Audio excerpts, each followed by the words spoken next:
Me avisa Dios les bendiga, hermanos. Gracias al Señor por una nueva oportunidad, por una semana más que nos permite estudiar su palabra.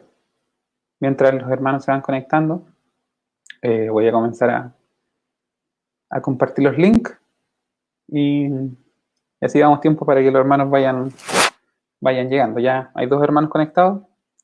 Mientras tanto voy a compartir los links.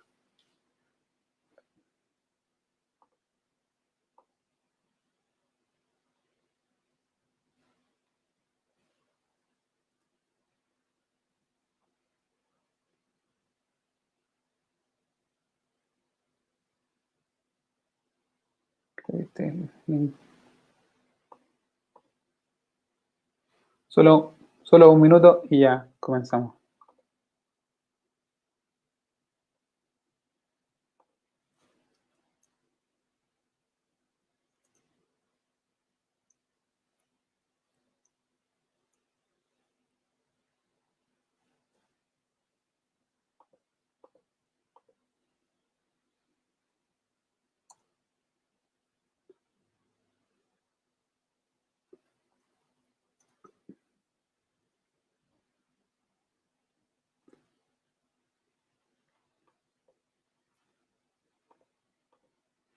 Ya estoy casi.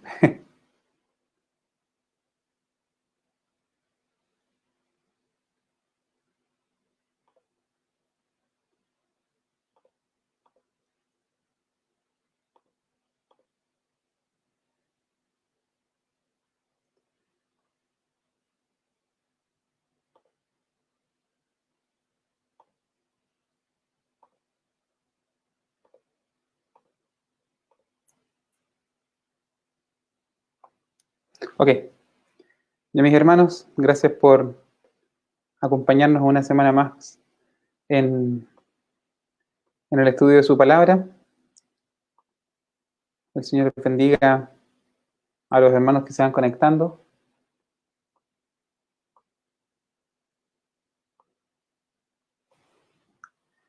Hoy día vamos a ver el capítulo 14 de Romanos y parte del 15. Y si Dios quiere, la semana que viene ya estaríamos con el capítulo 15, el resto del 15 y el 16 para terminar el libro. Así que me van comentando cualquier cosa. Aquí ya está la hermana Julia, la pastora Lisette y la hermana Ivonne. Ya, vamos con mis 4 hermanos que ya están conectados. Y acá en la otra plataforma todavía no hay nadie, creo. A ver. Sí, hay una persona. Así que con estos 5 hermanos, en las 2 plataformas, vamos a inclinar nuestro rostro y a hacer una oración por este servicio y también por hermano Luis. Bienvenido. Y también por muchas peticiones de oración. Antes de orar, les quería comentar, esta semana mi esposa perdió una tía. Una tía de ella murió producto de un infarto, creo, algún problema al corazón, una muerte bien súbita. Así que voy a orar también por la familia de mi esposa.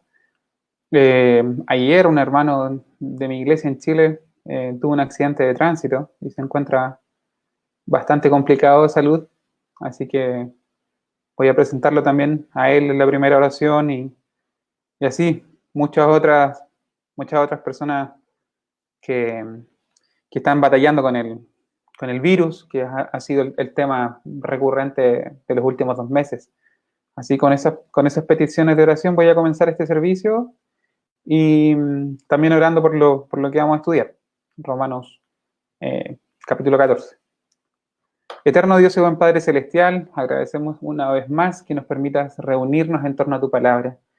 Mira, Señor, todas las personas que están padeciendo en estos días, Señor, producto por la pandemia. Mira, Señor, los hogares que han perdido seres queridos, Señor, como el hogar del pastor allá en Suecia, Señor, que partió a tu presencia, y muchos otros hermanos, Señor, que han perdido incluso más de un ser querido. Dios de la gloria, usted consuele esos hogares por lástima solamente. extienda su mano de amor, de misericordia sobre ellos y deles de su paz, Señor, la paz que sobrepasa todo entendimiento, solamente por lástima. Alcance esos hogares solamente por misericordia. Mira, Señor, también te pido por la familia de mi esposa, Señor, por sus primos que perdieron a su madre, Señor, esta semana. Usted también consuela esa familia. Mira, Señor, te presento al hermano Carlos Veroiza también, que tuvo un accidente de tránsito el día de ayer. Por misericordia, vaya usted, Señora, a ese hospital donde él se encuentra y obre misericordia, Señor, aliviando sus dolores, sanando, Señor, su cuerpo, Señor, conforme a su misericordia. Y así tantas otras personas, Señor, que están en necesidad. Permítenos interceder en esta tarde por ellos. Tu bendición sea sobre ellos. Tu gracia nos dirija. Tú seas, Señor, dirigiendo este servicio también. Danos la gracia para poder sumergirnos en tu palabra, que seamos edificados, que seamos alimentados, Señor amado, por tu palabra bendita. Gracias por los hermanos que se conectan, que participan, que nos acompañan, Señor de la gloria, y que de esta manera también incentivan, Señor, este ministerio. Dios de la gloria, gracias por todo tu amor, por tu misericordia. Rogamos que tu Santo Espíritu dirija este servicio para tu gloria. Te lo pido, Padre amado, y te lo ruego por Jesús nuestro Señor y Salvador. Amén. Amén.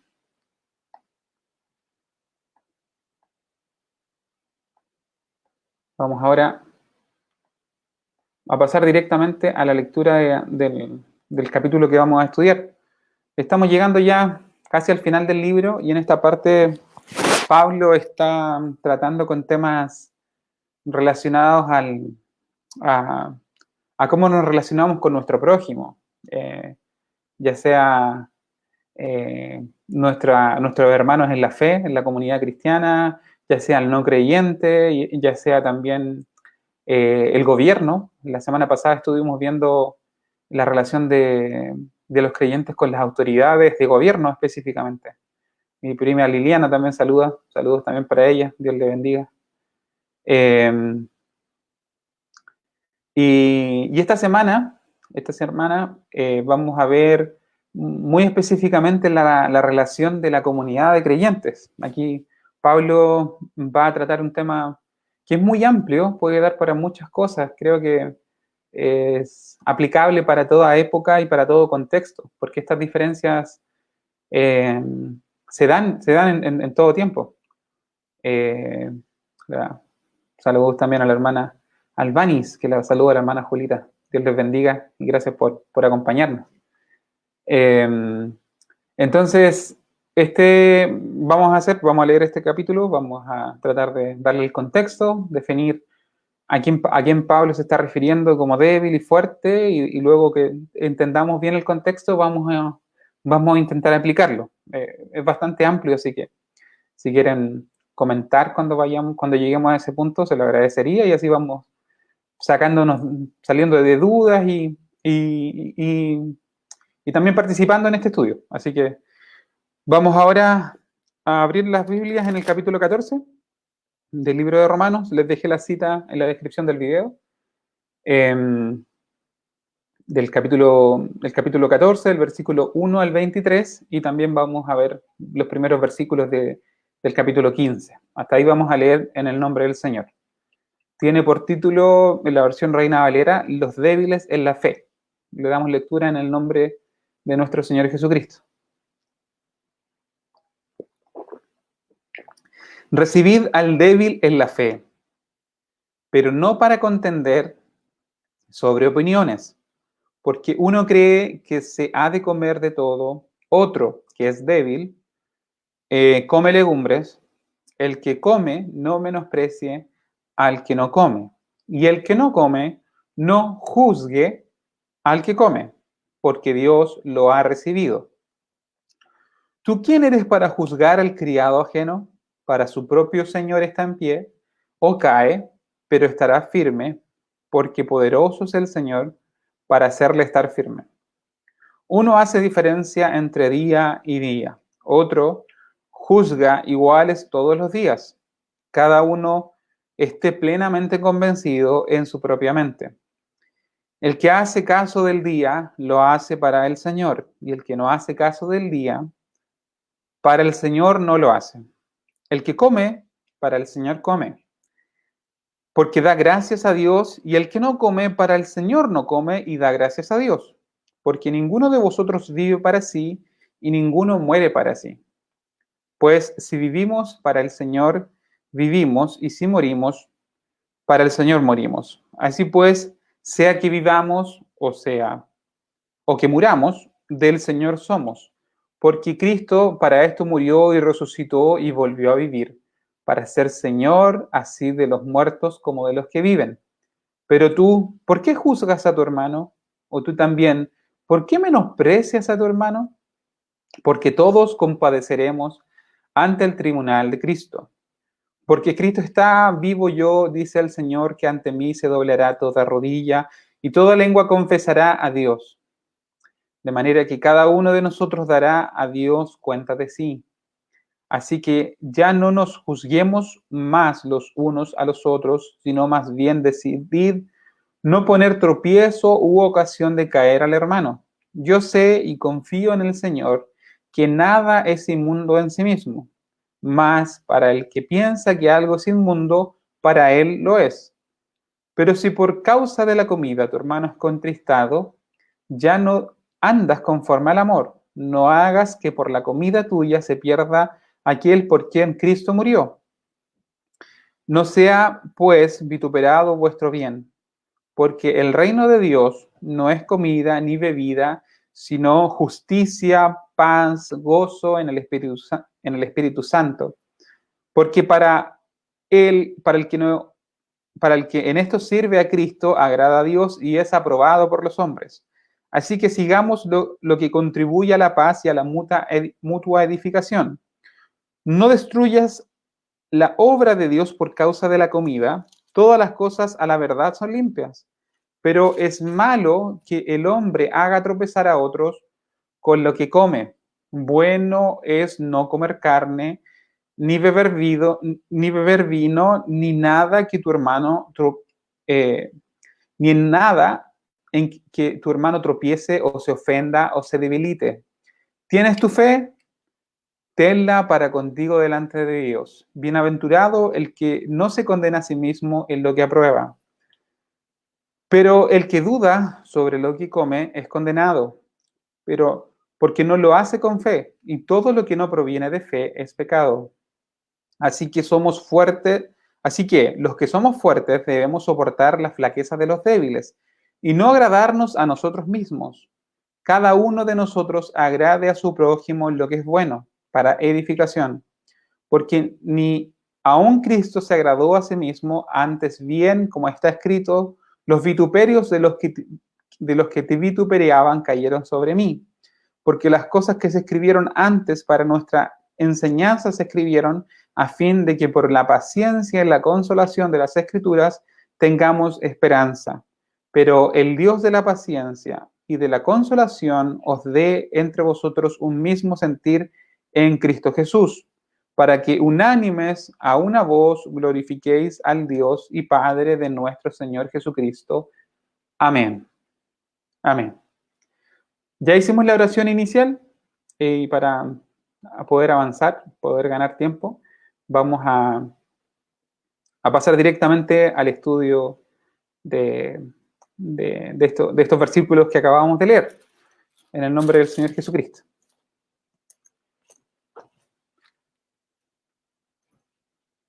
Yo acerco para acá mis apuntes, acerco un poco el computador. Ok.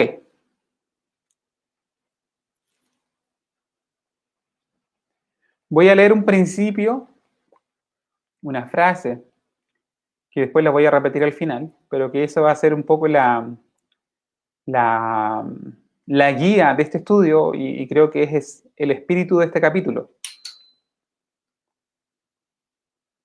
Dice así: en temas fundamentales, la fe es primaria y no debemos apelar al amor como una excusa para no negar aspectos esenciales de la fe. Sin embargo, en temas no fundamentales, el amor es primario y no debemos apelar a un celo por la fe como excusa para fallar en el amor. La fe instruye nuestra propia conciencia. El amor respeta la conciencia de otros. La fe nos da libertad. El amor limita su ejercicio. Y aquí termina con una frase para que la podamos aprender incluso de memoria. En lo esencial, unidad. En lo no esencial, libertad. En todas las cosas, amor. En lo esencial, unidad. En lo no esencial, libertad. Y en todas las cosas, amor. Ok. ¿Por qué digo esto? Porque este capítulo trata de los débiles en la fe. Trata de ciertas disputas que se dan, yo pienso, en toda comunidad de creyentes. Una de las gracias y uno de los beneficios de pertenecer a una comunidad de creyentes es que la interacción con mi prójimo me obliga a ejercitar y a aprender muchas cosas, a aprender la paciencia, a aprender la misericordia, aprender a pedir perdón, aprender a amar al que no nos quiere, y así un montón de cosas que tenemos que ir aprendiendo en la vida en comunidad. Y en este caso puntual, Pablo habla de dos grupos. A un grupo le llama los fuertes y a otro grupo le llama los débiles. Y a ambos grupos Pablo les da una responsabilidad.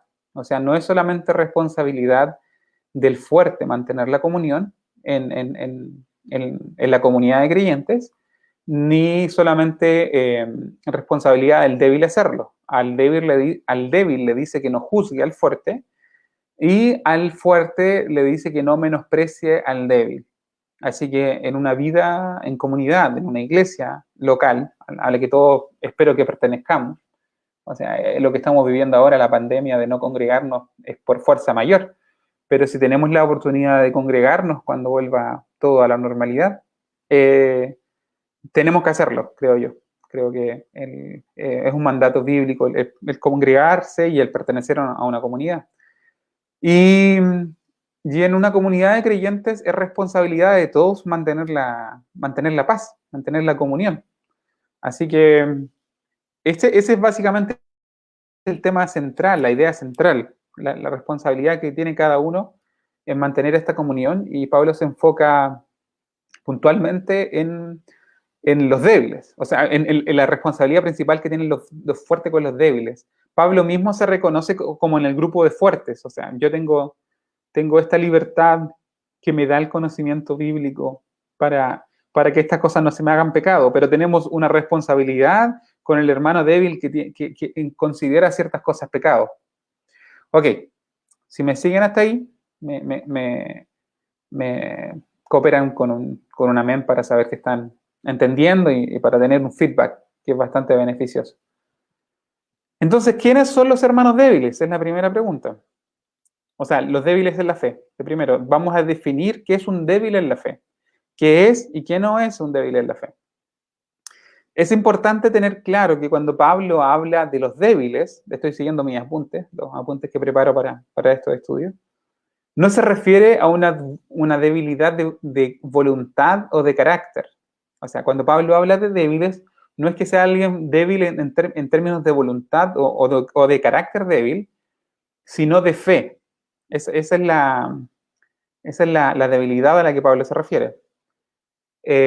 Así que, si estamos imaginando a un hermano o hermana débil, no debemos pensar en un cristiano vulnerable o fácilmente superado por la tentación, sino que un cristiano sensible, lleno de indecisiones e inseguridades. Lo que al débil le falta no es autocontrol, sino libertad de conciencia. Eso es importante, voy a repetirlo. Lo que al débil le falta no es autocontrol, sino libertad de conciencia. El débil al que Pablo trata no está tentando contra, o lo que trata de estudiar Pablo, o lo que trata de aconsejarnos Pablo, no es alguien que esté lidiando contra pecados que son abiertamente pecados. O sea, no es un tema aquí de que el hermano es débil porque está adulterando o porque está viviendo en fornicación o lo que sea. No son pecados que son explícitamente condenados por la palabra. Ahí ahí aplica lo que decíamos al principio. Yo no puedo poner el amor por sobre cosas fundamentales. O sea, cuando hablamos de temas fundamentales, o sea, doctrinas fundamentales, cosas que la Biblia condena abiertamente, ahí lo importante es la fe, más que el amor. O sea, esto la Biblia lo condena y la fe me lo enseña, me instruye mi mente doctrinalmente la fe y me dice que las cosas que Dios condena, los que son preceptos morales, hablemos de esta manera mejor. Un precepto moral es inmutable porque viene directamente de Dios. El no matarás es inmutable, no cambia, no hay una doble lectura y no hay una reinterpretación al cambiar de cultura o al pasar el tiempo. El no cometerás adulterio, el no hurtarás, que son el decálogo, esos son preceptos de orden moral, Esos no cambian, esos no están en discusión. Un débil en la fe no es que lidie con esas cosas, porque si se deja vencer por esas cosas, se puede tratar como un no creyente, ¿me entienden? El débil en la fe trata con temas que son de orden secundario. Por eso en la primera cita que les leía, en lo que es de orden primario, las cosas fundamentales, la fe es más importante que el amor. No podemos escudarnos en un amor malentendido para tolerar pecados que son condenados por la palabra.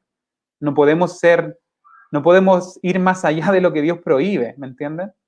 Por ejemplo, en frases como que hoy el mundo dice love is love, refiriéndose a relaciones que son fuera del diseño de Dios, un cristiano no puede hacer eco de eso, porque hay cosas que están claramente condenadas por la palabra, o se declaran abiertamente como pecado. En ese caso no nos podemos escudar en el amor para justificar cosas que la Biblia abiertamente condena. Lo que trata Pablo en este capítulo es una zona más gris, es donde la Biblia no condena ni lo demanda. No hay un mandamiento explícito a cumplirlo y no hay una condena explícita a no hacerlo. Estos son los temas en los que entramos en este conflicto. Entramos en el conflicto de los débiles y los fuertes, en esta zona de grises, donde hay personas que se le hace pecado ciertas prácticas y hay otras personas que entienden que eso no es pecado. Entonces, ¿cómo actuar en esos casos? ¿Cómo actuar cuando nos enfrentamos a este escenario? Y eso es lo que trata Pablo eso es lo que Pablo aborda en este capítulo. Si me siguen, me comentan, si me van siguiendo la idea. Entonces, el débil en la fe no es alguien al que le falta autocontrol, sino alguien que no tiene libertad de conciencia y que hay ciertas cosas que se le hacen pecado.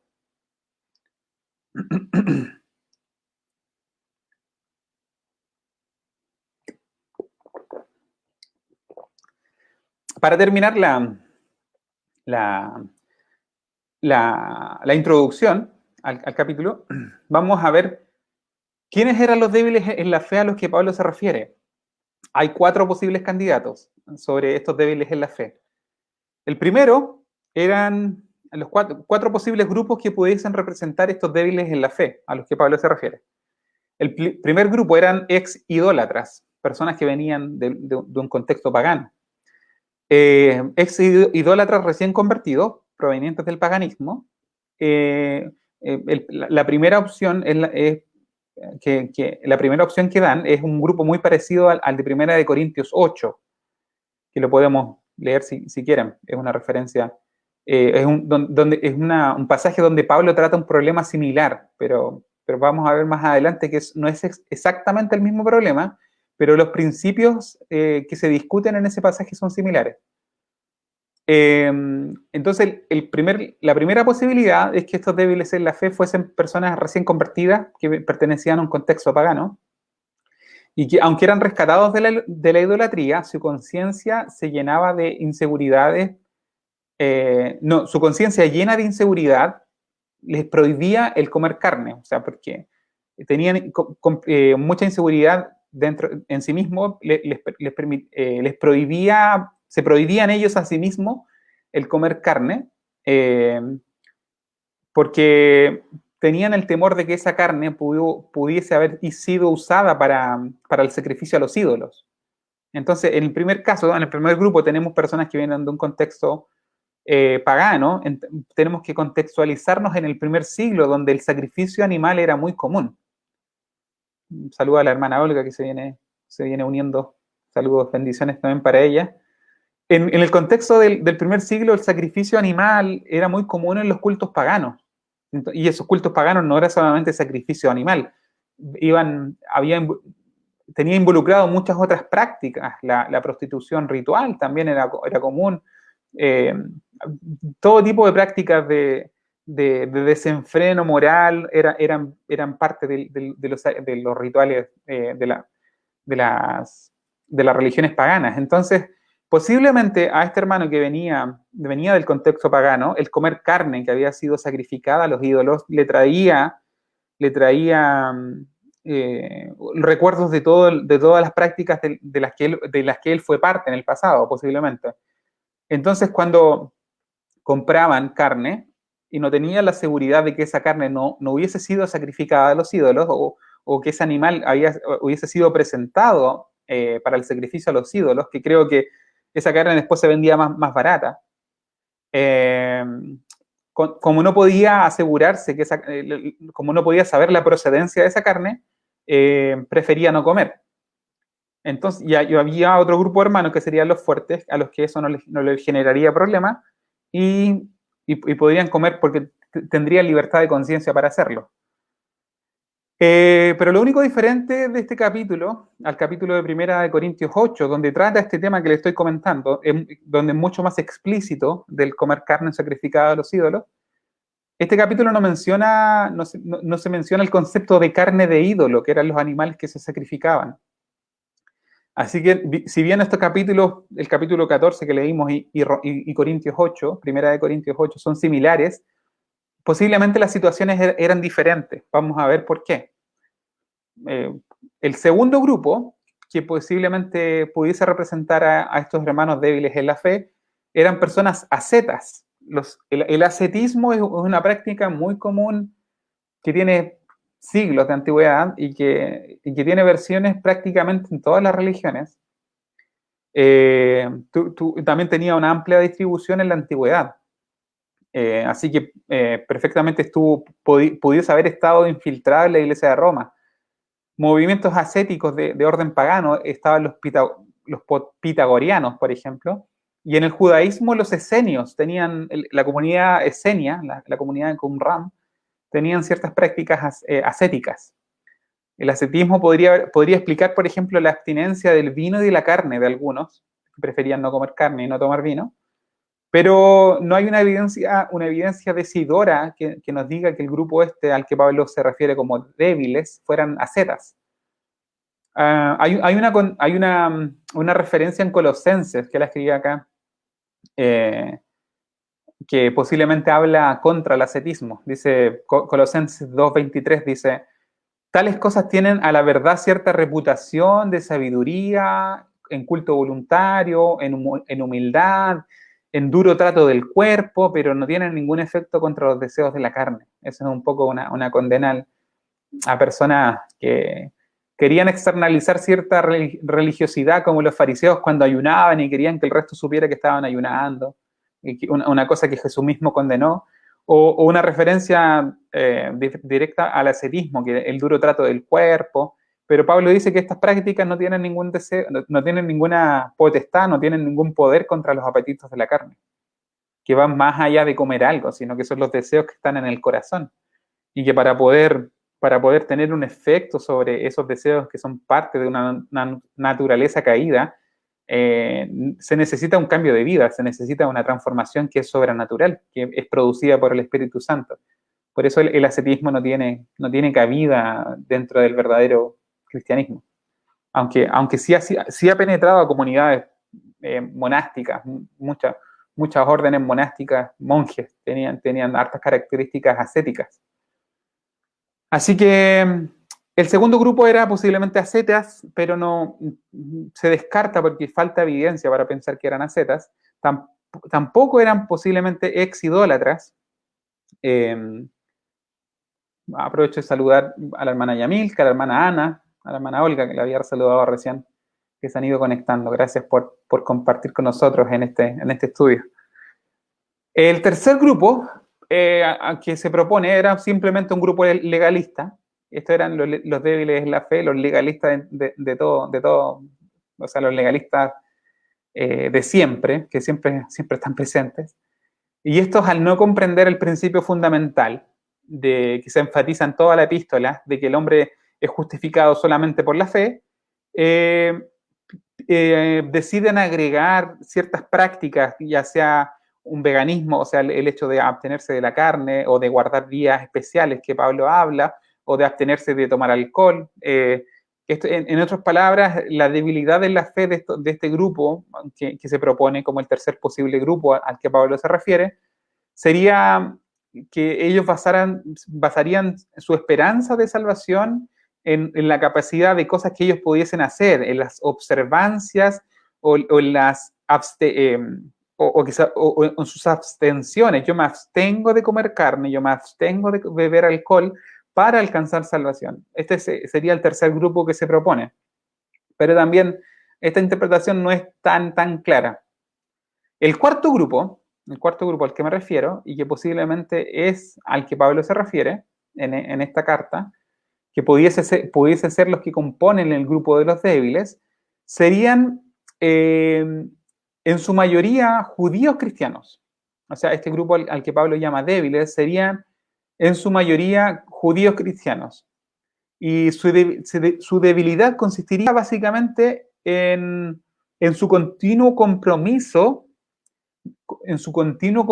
de conciencia. O sea, su conciencia todavía estaba ligada a las tradiciones judías respecto a dietas, a guardar días. La ley judía era muy específica en cuanto a lo que se debía comer, en cuanto a las fiestas que se debían guardar. En el libro de Isaías, creo, no sé si en Jeremías, hay una condena a esta práctica cuando solamente era externa y no se iba al corazón del mandato, que era la obediencia a Dios. Dios le dice, me parece que por el profeta Isaías, estoy hastiado de sus lunas nuevas, de sus fiestas solemnes, me generan asco, básicamente es lo que dice la versión. O sea, lo que trata de decir esos versículos, me generan rechazo, repulsión, porque se han apartado. De hecho, les trata, oíd pueblo de Gomorra, escuchad príncipes de Sodoma, los compara con ciudades que fueron destruidas por su nivel de pecado.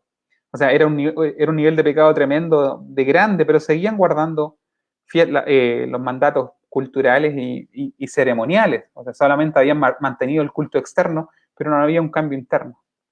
Entonces, simplemente haciendo una referencia de que estas prácticas estaban presentes incluso cuando el pueblo estaba más apartado del Señor, y Dios los condenaba por eso, porque perdían el fondo, se perdían la razón por la cual debían guardar estas cosas.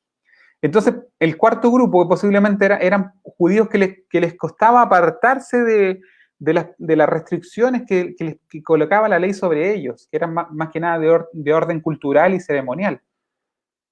Por ejemplo, estos judíos no podían comer cualquier tipo de carne o cualquier tipo de alimento, tenía que ser kosher. Hasta el día de hoy los judíos comen comida kosher, que tienen que ser preparada de una determinada manera. El animal tiene que ser preparado de una determinada manera. De hecho, en el Concilio de Jerusalén, si uno se va al libro de Hechos, cuando el gran tema de discusión en el Concilio de Jerusalén era si los nuevos creyentes, que eran gentiles, se debían circuncidar o no. Y la conclusión del concilio, cuando separan los apóstoles, creo que fue Jacobo, uno de los Jacobos, el hermano del Señor, creo que fue,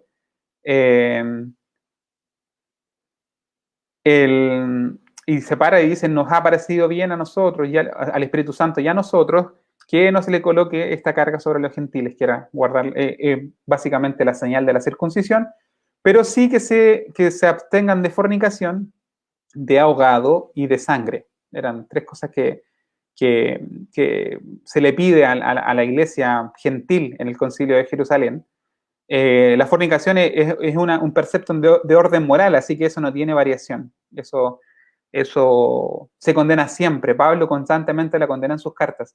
Pero el tema de comer ahogado de sangre, animal ahogado de sangre, que ya entra más dentro de la ritualidad judía. Posiblemente este mandato era para no herir al creyente que tenía un trasfondo judío, que sería en la carta de Pablo el grupo de los débiles. O sea, la idea sería no ofender la conciencia, no ir contra la conciencia de estos hermanos judíos que tenían este tipo de prohibiciones. Por eso se pide en el Concilio de Jerusalén esta práctica, abstenerse de lo sacrificado de los ídolos, de hecho lo menciona específicamente, de ahogado y de sangre. Entonces, este grupo de débiles serían posiblemente judíos que tenían todavía una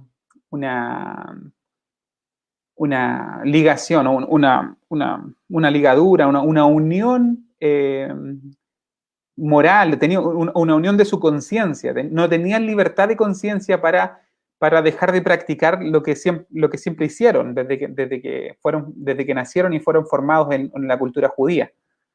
Está mi primo Juan Díaz también, saluda, también le mando un cariñoso saludo desde acá. Entonces, ese era posiblemente el grupo de los débiles. Y para darle un poco más de contexto histórico, estamos hablando de la iglesia del primer siglo. Los judíos han tenido, bueno, varios siglos de desarrollo, desde que partió la diáspora, las primeras diásporas, que el reino del norte, cuando todavía estaba constituido como un reino, Israel en el norte y Judá en el sur. Fueron deportados primero por los asirios, después de cerca de 100 años fueron deportados al reino del sur, los de Judá, por los babilónicos, por el imperio babilónico. Luego de que ellos vuelven de la cautividad, hay una construcción de identidad bastante fuerte en torno a la ley, que fue en el periodo de Esdras, de Nehemías. El pueblo se fortalece en cuanto a su identidad como pueblo de Dios, pero especialmente con su identidad en cuanto a la necesidad que tenían de guardar la ley del Señor, que incluía todos estos mandatos de orden cultural y de orden ceremonial, de no casarse con extranjeras, que fue un conflicto que Esdras trata en el libro de Esdras. Entonces, a partir de ese punto, cuando ya empiezan a volver de la diáspora, se empieza a formar una identidad bastante fuerte en torno a aspectos culturales, a mandatos culturales que traía la ley de Dios. Y pasó algo más todavía, en la época intertestamentaria, entre que termina el Antiguo Testamento y comienza el Nuevo Testamento. Hay un libro que se llama el libro de los Macabeos, que es un libro deuterocanónico, pero es un libro histórico, tiene un valor histórico. O sea, lo que se cuenta ahí es un relato histórico.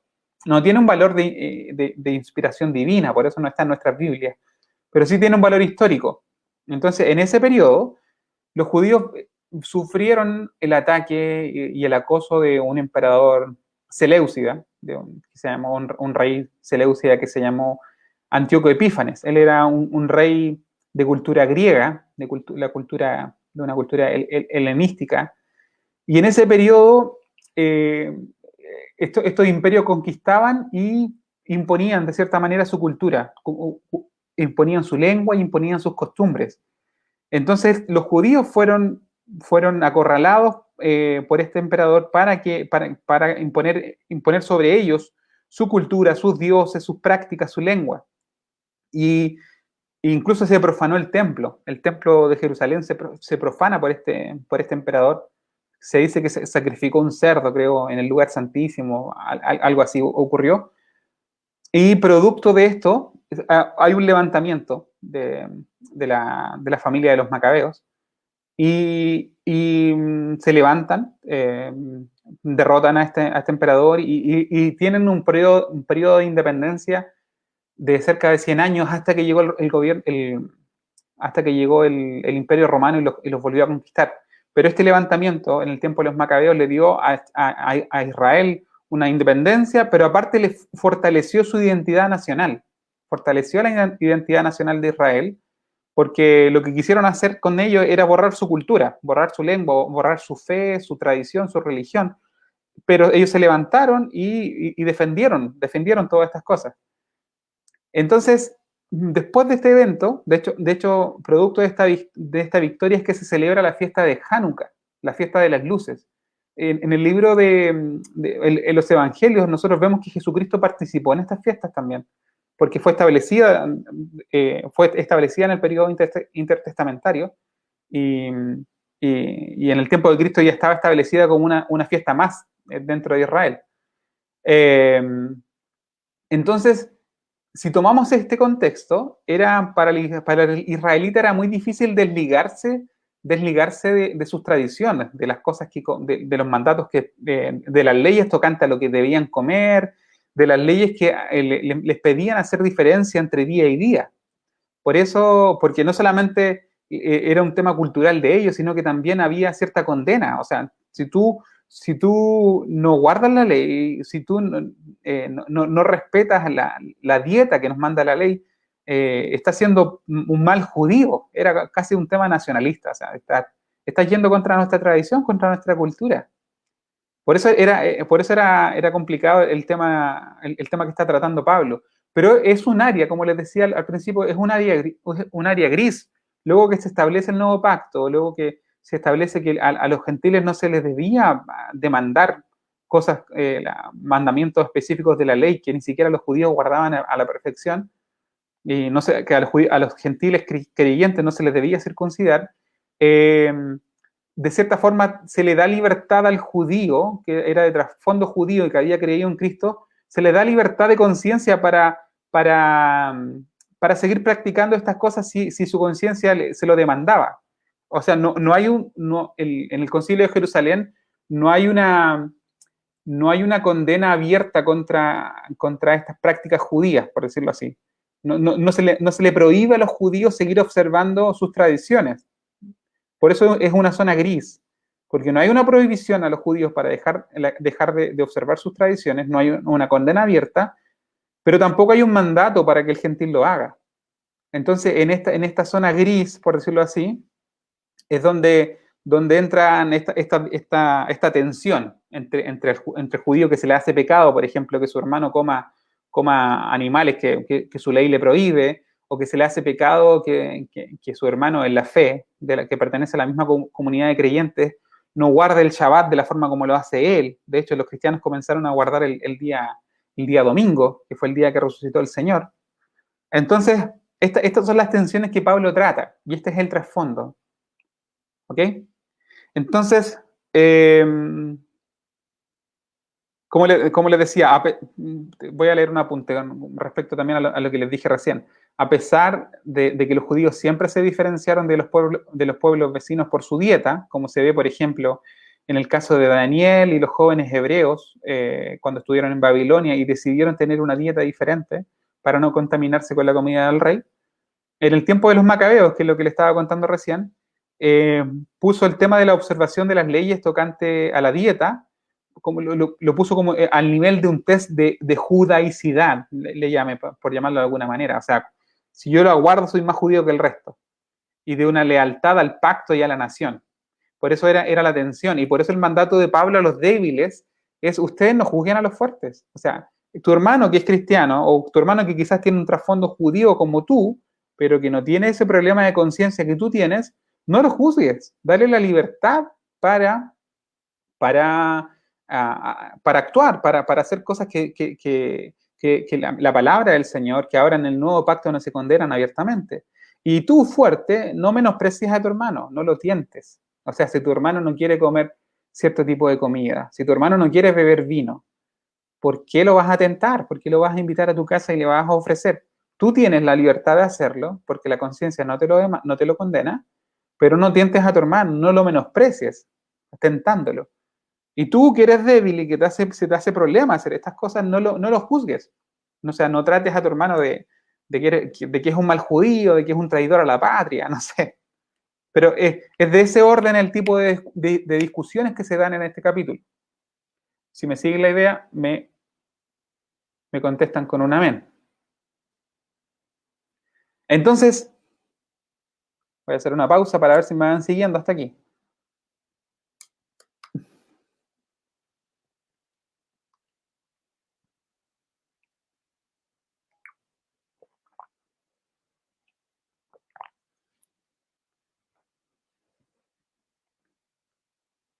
Ok. Ok. Entonces, ese es el cuadro que tenemos acá. Tenemos una iglesia, eh, una iglesia compuesta por personas de diferentes culturas. Pablo, al final del capítulo 15, el último versículo que leímos, dice el propósito final de las instrucciones de Pablo, al final del versículo 6 del capítulo 15, que es lo último que leímos, era que, pero la paciencia de Dios, pero el Dios de la paciencia y de la consolación os dé entre vosotros un mismo sentir en Cristo Jesús, para que unánimes y a una voz glorifiquéis al Dios y Padre de nuestro Señor Jesucristo. En el fondo el objetivo de Pablo es que personas de diferentes culturas, recordemos que son la iglesia de Roma, eran la capital del imperio, posiblemente la zona más cosmopolita del imperio. Es como quien ha ido, por ejemplo, a Londres, que nosotros que estamos acá en Inglaterra, o, los que hemos visitado Nueva York. Yo viví en Estados Unidos varios años y fui varias veces a Nueva York. Son ciudades grandes y muy cosmopolitas, que uno encuentra gente de todas partes, están todos los idiomas allá, están todas las culturas. Entonces, en la iglesia de Roma posiblemente habían personas de diferentes culturas, y el ejemplo que le estoy dando yo de esta tensión entre débiles y fuertes, posiblemente se daba entre diferentes culturas, entre diferentes... Cada quien tenía una zona gris que le generaba un problema de conciencia, no tenía libertad de conciencia para hacer ciertas cosas y se le hacía pecaminosa. Entonces, al hermano que pertenecía a otra cultura o que tenía un entendimiento más profundo, más acabado de las doctrinas como la tenía Pablo, no se le hacía pecado. Entonces, Pablo busca que todas estas tensiones lleguen a una unidad y que juntos y de forma unánime, a pesar de sus diferencias, a pesar de sus culturas diferentes, a pesar de sus tradiciones diferentes, que finalmente todos lleguen a un acuerdo y puedan alabar de forma unánime al Señor. ¿Me entienden? Por eso vuelvo a lo que les leí delante. En temas fundamentales, la fe es primaria y no debemos apelar al amor como una excusa para negar aspectos esenciales de la fe.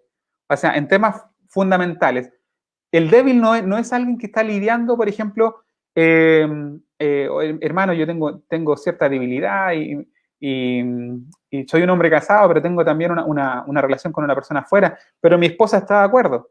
Yo tengo esta debilidad, así que usted me la sobrelleva. No se trata de ese tipo de cosas, ¿me entienden? Porque eso es abiertamente pecaminoso. No se trata de ese tipo de debilidades, porque el hermano estaría abiertamente en pecado. Y la Biblia lo condena abiertamente a eso. Sino que se tratan de estas zonas grises que les digo yo. Por eso cuando hay un tema que es primario, doctrinas fundamentales de la naturaleza de Cristo y un montón de cosas, ahí la fe es primaria. La fe tiene preeminencia sobre el amor. Yo no puedo escudarme en el amor, es como, no, es que yo, en el fondo, Dios te manda a amar, así que ¿cómo no vas a aceptar a esta persona que vive en pecado? Y tú tienes que amarlo, ¿no? No, en cosas que la Biblia condena, nosotros no podemos ir por sobre lo que Dios manda. No podemos ir contra el mandato bíblico. Entonces, lo que la Biblia condena, la fe prima, en la cosa fundamental, la fe prima sobre el amor. Ahora, en las áreas no fundamentales, en estas zonas grises, no podemos apelar a un celo por la fe y pasar a llevar al hermano. No. Por ejemplo, Pablo usa una expresión que posiblemente se daba en ese tiempo, en los versículos más adelante del capítulo 14.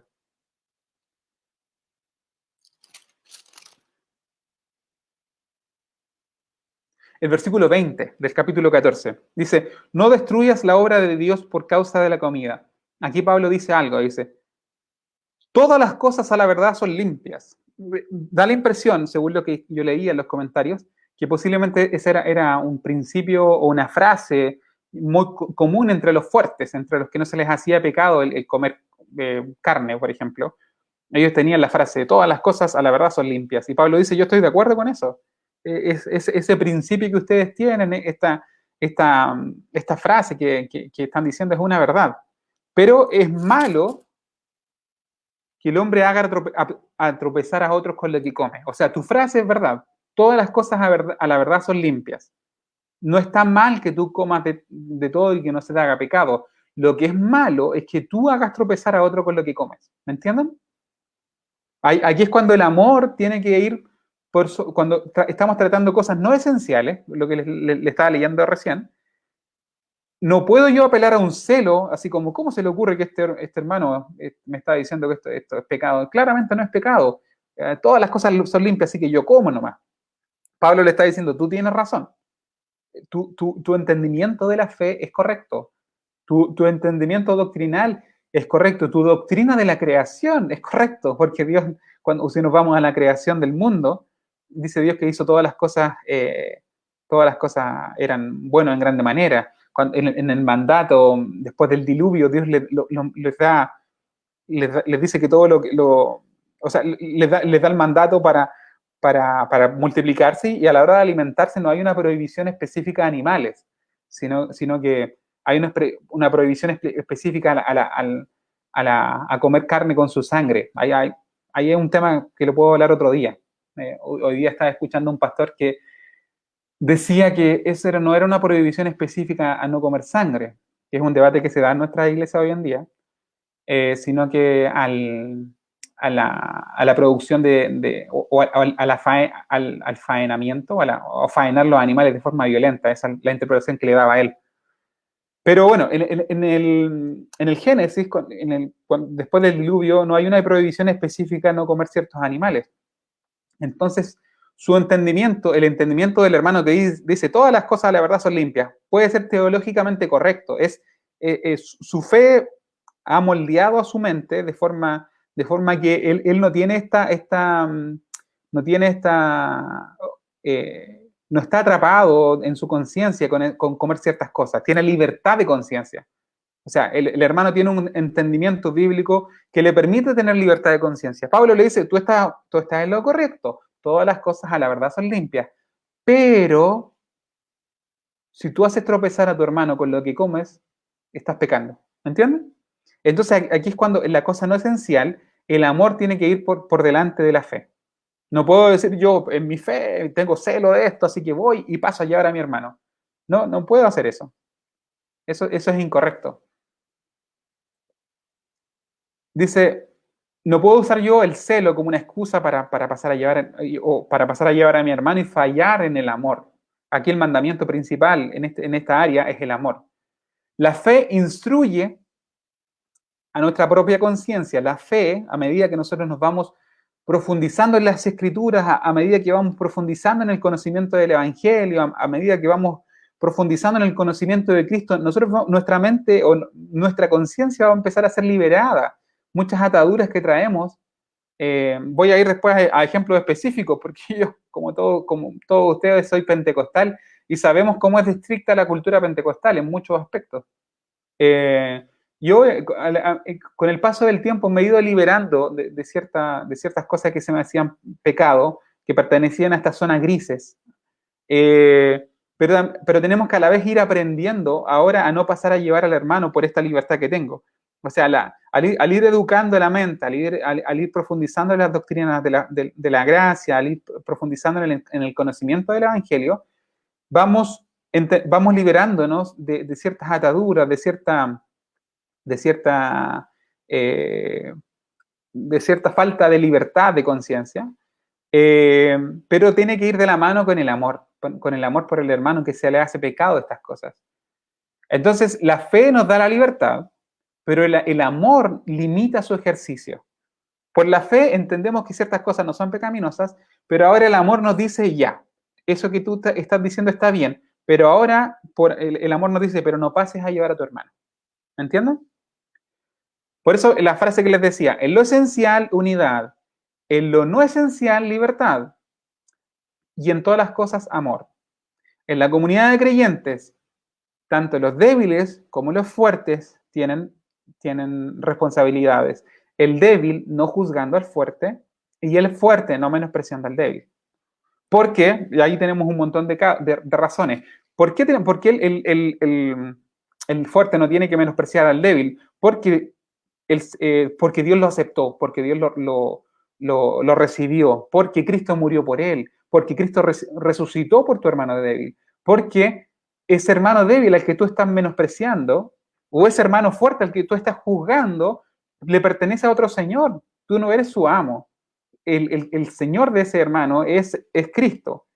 Entonces no te puedes tú meter con el siervo ajeno. Y así hay un montón de razones por las cuales yo tengo que sobrellevar al hermano débil. Pero la principal es el amor. Aunque yo esté en lo cierto, en mi razonamiento, aunque yo tenga razón en cuanto a que esta cosa no es pecaminosa, así que yo la voy a hacer, si bien mi razonamiento es correcto, el amor me tiene que educar, el amor me tiene que enseñar a tratar con mi hermano. ¿Ok? Eso es como una idea muy general. Ahora podemos tocar ejemplos específicos si quieren. Hago una pausa, me dicen si van siguiéndome la idea, y si es así, podemos tocar ejemplos específicos, y si algún hermano tiene alguna duda, porque aquí en esta área se dan muchas dudas. En esta zona gris de lo que no se prohíbe y lo que no, pero tampoco es un mandamiento, entramos a un montón de cosas. Y creo que nosotros como pentecostales tenemos bastantes preguntas en este aspecto. Si no tienen preguntas, yo voy a empezar a dar algunos ejemplos.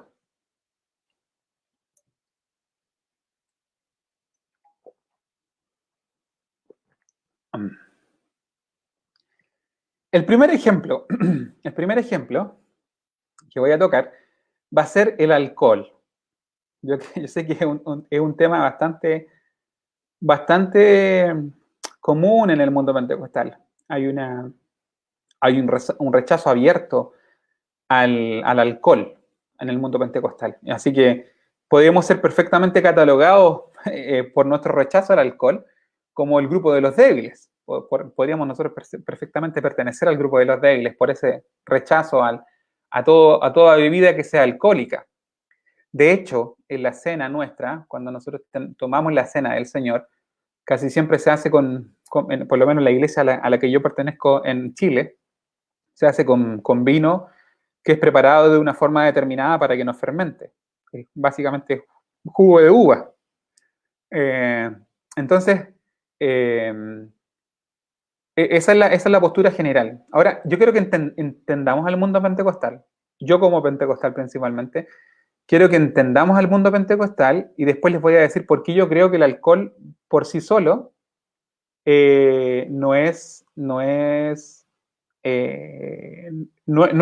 pecaminoso, por decirlo así, incluso el beber alcohol. Pero les voy a primero darles el contexto. El mundo pentecostal en Hispanoamérica nace y crece entre comunidades pobres. Como les decía hace un par de semanas, que la teología de la liberación, voy a tomar un poco de agua.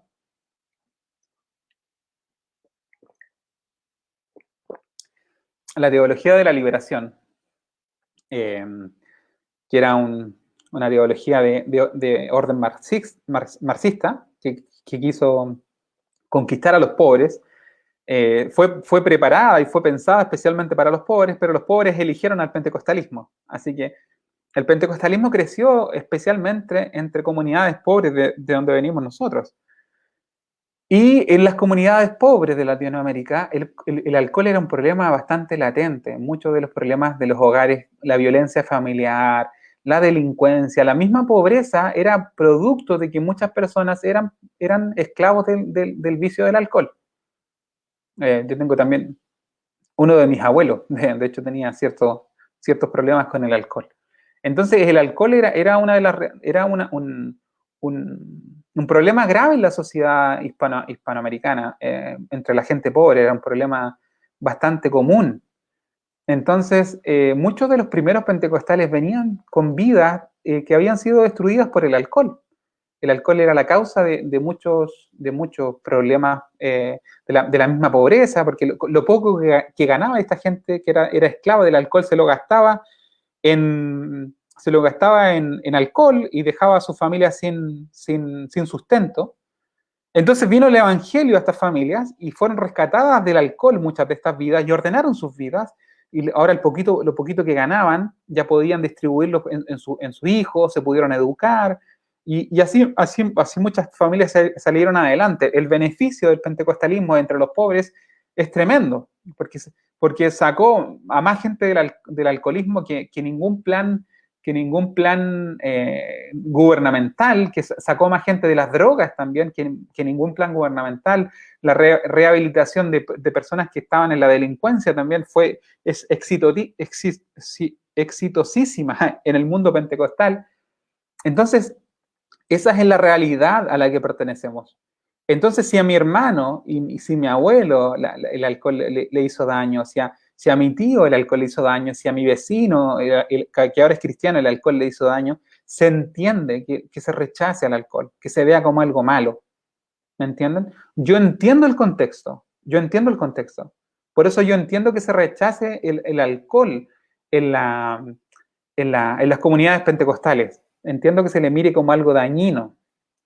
Pero, o sea, entendiendo el contexto, entendiendo que a mis hermanos pentecostales, yo pentecostal entre ellos, le genera rechazo el alcohol, si nos vamos ahora a la Biblia, a la Biblia, vemos en la Biblia que el alcohol no es presentado como algo malo, sino que la borrachera. Que el alcohol a usted lo domine y que sea dominado por el alcohol es lo que lo hace malo. ¿Me entienden? Así como también la gula. Eso es un tema que en las comunidades pentecostales se celebra el que come más, por lo menos en Chile. Hay un grupo especial que se llama el grupo de los ciclistas, y ahí se celebra que hermano es más bueno para comer. Y se promueve eso, y nos reímos de las personas que comen mucho.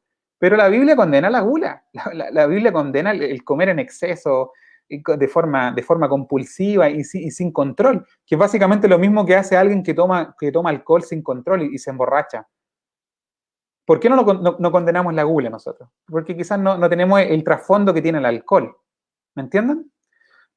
Por eso muchas veces escuchamos explicaciones en las comunidades pentecostales. Yo mismo, cuando decían que las bodas de Canaá, de Galilea, cuando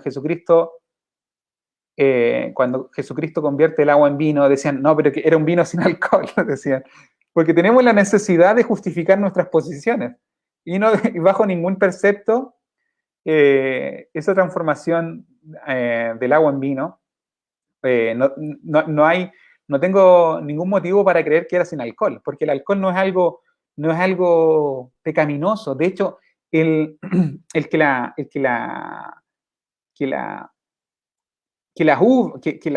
vid genere un fruto que tenga azúcar y que sea dulce, es creación de Dios. Las uvas dulces es creación de Dios, y que después estas azúcares se puedan transformar en alcohol, es creación de Dios. Es un regalo de Dios para el hombre. Yo entiendo que las personas puedan disfrutar del alcohol sin ser dominados por esto.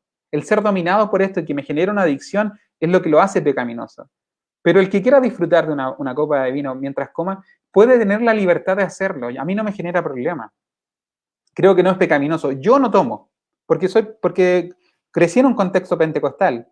Ahora que tengo esta libertad de conciencia con el alcohol, muchas veces he querido por ejemplo, estaba en un matrimonio hace un tiempo, en un matrimonio en Estados Unidos, y la persona que nos invitó, con mucho cariño, nos puso una botella de vino chileno, tratando de congraciarse con nosotros porque estábamos acompañándolo. Entonces, yo por el gesto que estaba teniendo él, quise probar el vino, pero no pude porque no me gusta, pero es un tema personal. Pero yo, si hubiese podido, hubiese tomado un poco para devolver el favor, para devolver el gesto que me estaban teniendo conmigo. Pero no pude, porque no estoy acostumbrado y porque es un gusto adquirido, creo yo. Pero entiendo que la persona tome y tenga la libertad de hacerlo, y que mientras come tome una copa. no me genera ningún problema. Entiendo también que a las comunidades pentecostales que rechazan el alcohol por el trasfondo que les comento, pero tenemos que nosotros, esta persona que toma, y tiene la libertad para hacerlo, y esta persona que no toma, porque le genera problemas y problemas de conciencia, tenemos que llegar a un punto en que nos ponemos de acuerdo. Recuerden que en la comunión, en la, en la vida en comunidad, tanto los débiles como los fuertes tienen responsabilidades. El fuerte no menosprecia al débil y el débil no juzgue al fuerte. Un problema que yo veo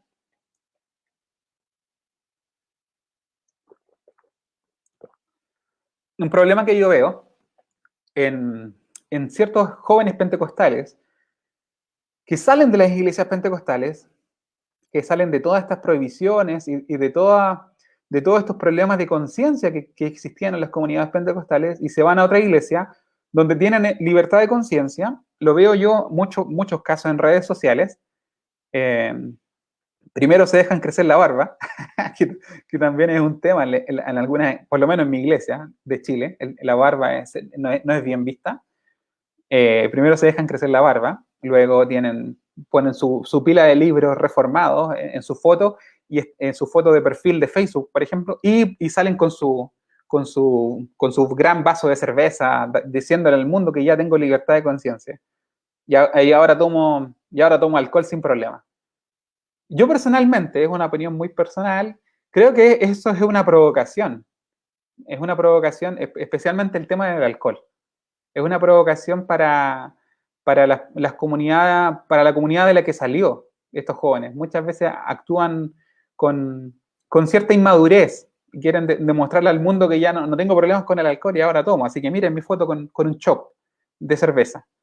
Creo que justamente ahí entra el problema donde la fe, donde el amor tiene que ordenar a la fe, tiene que ponerle límite a esa libertad. Si bien, como le digo, el hermano puede tener toda la libertad de tomarse ese vaso de cerveza, no tengo por qué yo promoverlo, especialmente sabiendo que muchos de mis hermanos en la fe, muchos de mis hermanos pentecostales de la iglesia que yo pertenecía y que yo sé que le genera problema el alcohol, yo sé que a mis hermanos les genera problema el alcohol, yo no tengo por qué mostrarles una foto y hacerlos pecar. ¿Me entienden? Es como el versículo 20 que le estaba leyendo. Lo voy a volver a leer. No destruyan la obra de Dios por causa de la comida. Podemos ponerle ahora aquí por causa de la bebida. Todas las cosas a la verdad son limpias. La frase. Por ejemplo, el que está con el chop en la mano dice, todas las cosas a la verdad son limpias. Y va y hace salud. Y eso es verdad. Pero es malo que el hombre haga tropezar a otros por causa de lo que come. O en el caso, el ejemplo que le estoy dando, por causa de lo que bebe. Es malo que yo haga tropezar a mi hermano por causa de lo que bebo. Si usted bebe alcohol, si usted bebe un vaso de vino para, para, para comer, si usted bebe de forma recreacional un vaso de cerveza, y está en un grupo donde esa persona, esa práctica no se hace pecado, y no estoy tentando a nadie, hágalo con libertad. Pero si usted sabe que esa foto con un chop va a generar problemas en su hermano, que se le hace pecado el beber, no lo haga. O si usted invita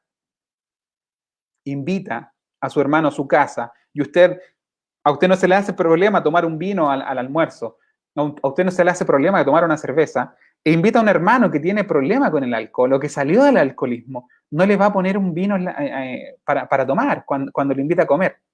Es su casa, usted tiene toda la libertad, usted teológicamente está obrando correctamente, pero no está primando el amor por el hermano, lo está colocando en una situación incómoda, lo puede llevar a pecar, lo puede llevar a tener problemas de conciencia, ¿me entienden? Si me entienden la idea, eh, damos, me comentan o me dan alguna mente.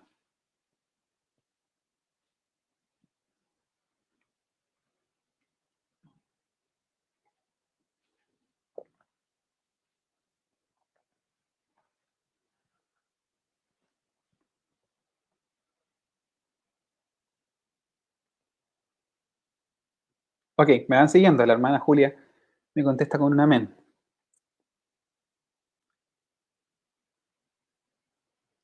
Se pueden dar muchos ejemplos.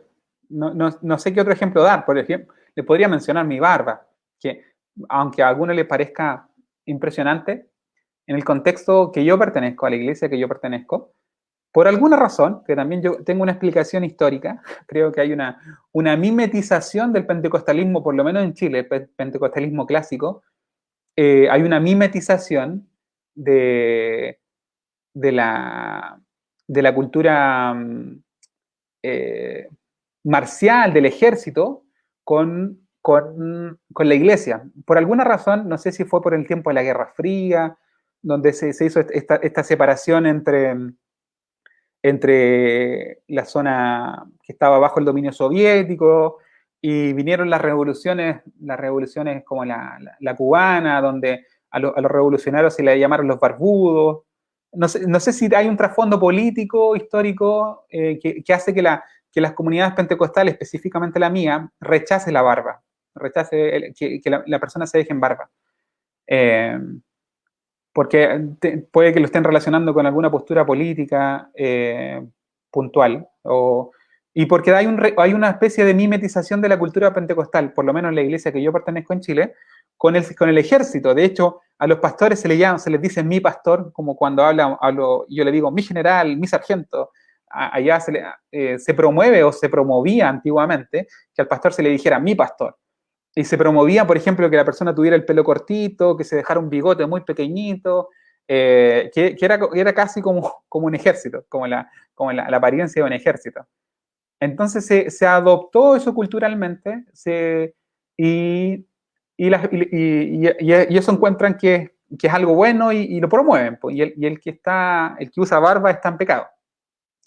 Entonces, en una ocasión, cuando fui a Chile, yo uso barba por diferentes motivos, porque me es cómoda, porque si me afeito, por si me afeito al poco tiempo ya luego tengo, porque me salen granos si me afeito de forma seguida.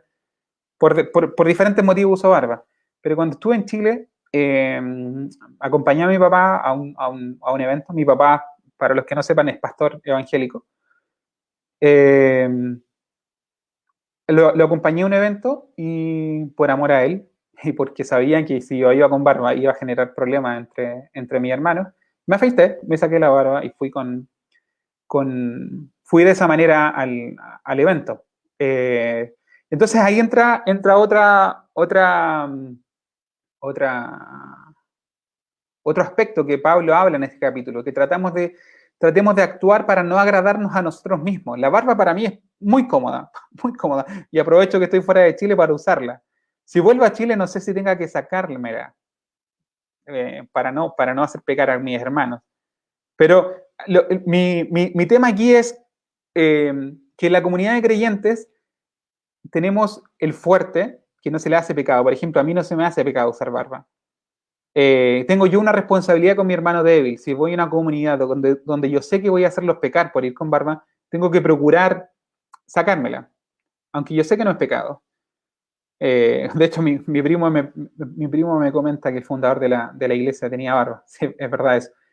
Pero también hay una responsabilidad de los hermanos débiles, que muchas veces se comenta poco. El hermano débil también debiese buscar la forma de, si bien a mí no por ejemplo, el hermano débil dice, el usar barba a mí me hace problema, así que yo me afeito. Debiese el hermano débil también respetar, si ese hermano no se le hace problema usar barba, estoy usando mi ejemplo, yo no lo juzgo, yo no digo que él es un rebelde, que él no tiene salvación, sino que yo no lo juzgo, yo lo respeto, pero como a mí se me hace pecado, yo me afeito. Así debiese ser idealmente, porque tanto el fuerte como el débil tienen responsabilidades. ¿Me entienden? Idealmente, los dos debiesen cooperar para mantener la comunión. Si yo sé que a mi hermano se le va a hacer pecado, yo voy a tratar de sacármela. Y no lo menosprecio. Pero el débil sabe que para él es pecado, pero para el otro no lo juzga. Digo, yo me afeito, yo no tengo barba porque para mí está mal, pero yo sé que él tiene la libertad para hacerlo. Así que ojalá que ambos grupos cooperasen en esto, porque ambos grupos tienen responsabilidad en mantener la unidad del cuerpo de Cristo. Aprovecho de saludar a mi hermano Darío, mi hermano mayor. Cariñoso saludo. Porque me está comentando por la otra plataforma. Y mi prima Liliana me comenta un versículo que el hermano Gonzalo, parece Gonzalo Gabriel, me comentó más arriba. Todas las cosas me son lícitas, pero no todas me convienen.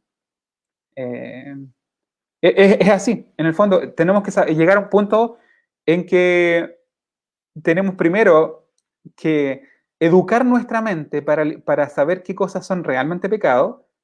Tenemos que profundizar en el conocimiento de la palabra, de las doctrinas, de las doctrinas bíblicas, del Evangelio, para saber qué cosas explícitamente son pecado y las cosas que no me son pecado y que Dios no las condena. Yo voy a tener la libertad de hacerlas siempre y cuando esa libertad no infrinja la conciencia de mi hermano. Entonces, tenemos que saber equilibrar eso. En cosas no esenciales, equilibrar lo que mi conciencia, lo que la fe me ha, como la fe ha educado mi conciencia y tengo libertad, ahora esa libertad tiene que ser encauzada por el amor. El amor le enseña al hombre que tiene la libertad de conciencia cuándo usar esa libertad y cuándo no. En su casa, donde nadie lo juzga, porque todos tienen la misma libertad de conciencia, usted puede tomarse una copita de vino o lo que quiera, pero frente a su hermano que usted sabe que le hace problema, no lo haga. Voy a leer comentarios. Dice, somos una hermana muy buena en el estudio, somos parte de este mundo. Claro, hay un montón. Es que en el mundo pentecostal podemos nombrar 500 cosas fácil. La hermana me habla de ver tele, de bailar, de la vestimenta, del cine, del circo. Podemos estar hablando toda la noche de los temas que según la libertad de conciencia los hermanos no hacen. A las mujeres también les cargan bastante la mano. Claro, mi prima me dice, creo yo que los hermanos débiles igual deben crecer en algún momento. Claro está. Como les decía, ambos grupos tienen responsabilidad, tanto el débil como el fuerte. Pero si usted es fuerte, tiene el mandato de parte del Señor de no menospreciar al débil. Por muchas razones, porque a ese débil Dios... Así es, ahí justamente la pastora hablaba del tema de pedir a Dios sabiduría y también aplica aquí para saber cómo conducirnos. A ese hermano débil, Dios lo aceptó. Ese hermano débil, Cristo murió por él. A ese hermano débil, Jesucristo es su Señor. Usted no se puede meter con el siervo de otro, con el esclavo de otro. Por muchas razones que Pablo sigue dando en el capítulo 14, no podemos menospreciarlo y finalmente por el amor. Tú tienes razón en lo que estás diciendo, pero no estás amando. Tú tienes razón en tu libertad de conciencia, tienes razón, pero al actuar de esa manera, satisfaciendo tus propias necesidades, lo dice explícitamente en el capítulo 15. Voy a leer los versículos del capítulo 15, al principio. Así que los que somos fuertes debemos soportar las flaquezas de los débiles y no agradarnos a nosotros mismos. Yo con esto me caso un poco, me voy a casar un poco con mis palabras. La barba me es muy cómoda. Si voy a Chile y sé que voy a generar un problema, en alguna ocasión me la voy a tener que sacar. Posiblemente después me la puedo volver a dejar crecer y así. Pero el principio es no agradarme a mí mismo, tratar de poner por delante el amor. Aunque yo sé que, aunque puede ser muy infantil lo que le genera problema a mi hermano, muy infantil el argumento que me dan, no tiene ningún respaldo bíblico, no tiene ningún respaldo histórico el tema de la barba. Yo puedo criticar a mi hermano con 300 argumentos y siempre voy a tener la razón. Pero hacia mi hermano se le hace pecado, tengo que procurar poner el amor por delante. Y él también tiene una responsabilidad.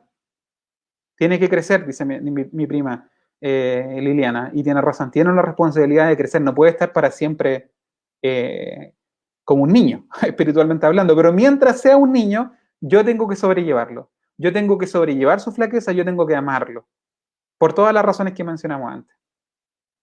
Entonces, buscar no agradarnos a nosotros mismos. Cada uno de nosotros agrade a su prójimo en lo que es bueno para edificación. En el fondo es edificar a mi hermano. Si yo, por ejemplo, por tener barba, no pudiese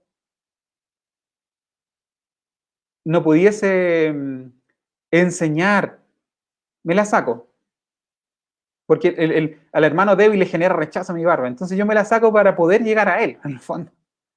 Si el hermano no se quiere conectar porque el hermano Daniel tiene barba, me pueden mandar mensajes por interno si a alguno se le hace problema. Ya la próxima semana voy a tener que aparecer afeitado para que en el fondo pueda yo botar esa barrera y poder enseñar. Si el propósito mío, por ejemplo, es enseñar. Si a usted se le hace pecado que yo use barba, voy a tener que afeitarme por amor a usted, aunque no me guste. Y así poder cumplir mi propósito, que es la enseñanza. Cada uno de nosotros agrade a su prójimo en lo que es bueno para edificación, porque ni aún Cristo se agradó a sí mismo. Justamente Cristo siempre es el ejemplo, siempre es el blanco que tenemos por delante. Antes bien, como está escrito, los vituperios de los que te vituperaban cayeron sobre mí, porque las cosas que se escribieron antes para nuestra enseñanza se escribieron a fin de que por la paciencia y la consolación de las Escrituras tengamos la esperanza. Pero el Dios de la paciencia y de la consolación nos dé entre vosotros un mismo sentir en Cristo Jesús, para que unánimes a una voz glorifiquemos al Dios y Padre de nuestro Señor Jesucristo. Todos estos consejos que Pablo está hablando, buscan en el fondo la unidad del cuerpo de Cristo. Cada uno de nosotros, ya seamos débiles en algunos aspectos o fuertes en otros, tenemos responsabilidad de estar en unidad en el cuerpo de Cristo. De hecho, una práctica bastante misericordiosa que usaba antiguamente era que la televisión era pecado en la iglesia, en las casas pentecostales. De hecho, la predicación de Gigi Ávila daba mucho contra eso, el cajón del diablo y cosas así. Entonces el hermano que tenía televisor y de repente llegaban visitas de otro hermano a verle, iban corriendo rápido a esconder la tele. Yo encuentro, lo mirándolo ahora, yo creo que es un acto de misericordia para nosotros, no hacer pecar al hermano débil. Así que creo que nos corresponde hacer eso. Mientras mi hermano débil no ha madurado, sobrellevarlo hasta que aprenda, quizás no a ir contra su conciencia, pero que aprenda a no juzgar al hermano que tiene libertad de conciencia. Aprovecho también en esta pausa de saludar a mis papitos, mis papitos que me están acompañando. Sí, los amo mucho a ambos, y también está mi cuñado acompañando, escuchando el estudio, mi hermana que me comenta. Dice que le genera problema mi barba, así que por amor a Silvana voy a tener que afeitar la próxima semana.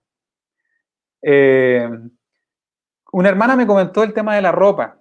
Creo que con esto voy a ir terminando. Si es que no tienen algún otro comentario, pues lo podemos ir comentando acá. Mi prima me cita Primera de Pedro, capítulo 4, versículo 8. Y ante todo, tened entre vosotros ferviente amor, porque el amor cubrirá multitud de pecados. Y en el fondo es eso. Jesucristo dice, en los evangelios, dice que nosotros íbamos a ser conocidos por el amor que tenemos los unos por los otros. O sea, como el sello distintivo de la relación del cristiano debiese ser el amor. O sea, nosotros somos una comunidad diferente al resto de cualquier otra comunidad, porque el vínculo principal que está entre nosotros es el amor. Así que hacia allá debiésemos apuntar, porque tenemos ejemplo en Cristo. Jesucristo es el blanco de la soberana vocación en muchos aspectos y también en este. Un último comentario que voy a hacer, si es que no sale otro tema, es el tema de la vestimenta. Creo que por años ha sido bastante fuerte, una carga bastante fuerte, especialmente con las mujeres. Hay una censura constante en cuanto a cómo se viste la mujer. Hay una censura constante en cuanto a lo que usa, básicamente muchos buscan que no se haga nada, que solamente se lave la cara. Y creo que en iglesias que son bastante celosas con ese tema. Y creo que así, personalmente creo que es un error. Eh, hay un tema también de la responsabilidad de los hermanos. Este es un tema que yo hablaba bastante en Baltimore, en la iglesia que el Señor me permitió estar. Se predica contra la vestimenta de la mujer, pero no se predica contra la responsabilidad del hombre que la mira. Y ese es un tema bien importante. Se predica de que la mujer se viste de forma sensual. Ella tiene su responsabilidad. Ella tiene su responsabilidad y tiene que saber si lo que está haciendo lo hace con esa intención. La responsabilidad de ella es tener la libertad de conciencia de que la forma como se vistió lo hizo sin esa maldad en su corazón. ¿Entienden? Pero el hermano tiene la responsabilidad del dominio propio. Antiguamente, verle en la época victoriana, ver los tobillos de una mujer era motivo de pecaminosidad. O verle las rodillas a una mujer ya era motivo para que ciertas personas se pecaran en su corazón. El problema no es la vestimenta en el fondo, en ese caso puntual, es la maldad del corazón del hombre. Entonces, hagámonos responsables de nuestros propios pecados. Hagámonos responsables cada cual de sus propios pecados. Si a usted le genera problema cómo se viste la hermana, examine su corazón. Posiblemente la maldad está en su corazón y no en el corazón de la hermana. Examine su corazón, porque es su responsabilidad no mirar a esa persona. Y si la hermana se está vistiendo de una forma determinada para generar ciertas reacciones, también examine su corazón. Cada cual hágase cargo de estas acciones. Todos en el cuerpo de Cristo tenemos responsabilidades para mantener la comunión. Voy a leer otros comentarios que me están haciendo. Dice mi mamá que a ella no le hace problema mi barba, así que me la voy a dejar. La hermana Ivonne me pregunta cuál es la relación que debe haber con un hermano cuando el punto es... discúlpeme. ¿Cuál es la relación que se debe haber con un hermano cuando el punto es bíblicamente pecaminoso? No le entiendo la pregunta, hermana Ivonne, discúlpeme. ¿Cómo qué tipo de relación? ¿Una relación de amistad? Yo pienso que para el que es, o sea, la lámpara del cuerpo son los ojos, y el que tiene un ojo pecaminoso va a haber pecado en todo. Entonces, puede haber una relación hombre-mujer perfectamente sana, si es que no hay maldad en ninguno de ellos. Pero, claro, cuidar de no hacer pecar al hermano débil, que piensa que esa relación va más allá de una amistad, cuidar de no fiarse del corazón que es malo, y el corazón busca la ocasión para hacernos tentar. O sea, ser prudente, la prudencia ante todo, creo yo. La hermana Yasna me comenta, no podemos pensar que todo lo que nos rodea es pecado, y eso también es parte de amar, porque por privarnos de todo podemos caer en la falta de amor. Mi padre no quiso bailar. Claro, claro. Dice que su padre no quiso bailar el vals posiblemente cuando se casó por pensar que era pecado. Claro, ahí hay responsabilidad de todo. Quizá el padre se pudo haber movido por amor a su hija y acompañarla en ese momento tan importante.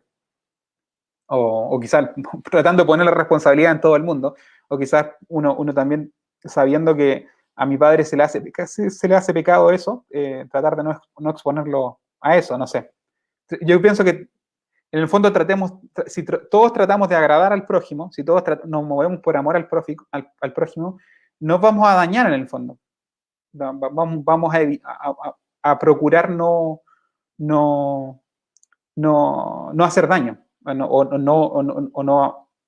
no hacer pecar a mi hermano.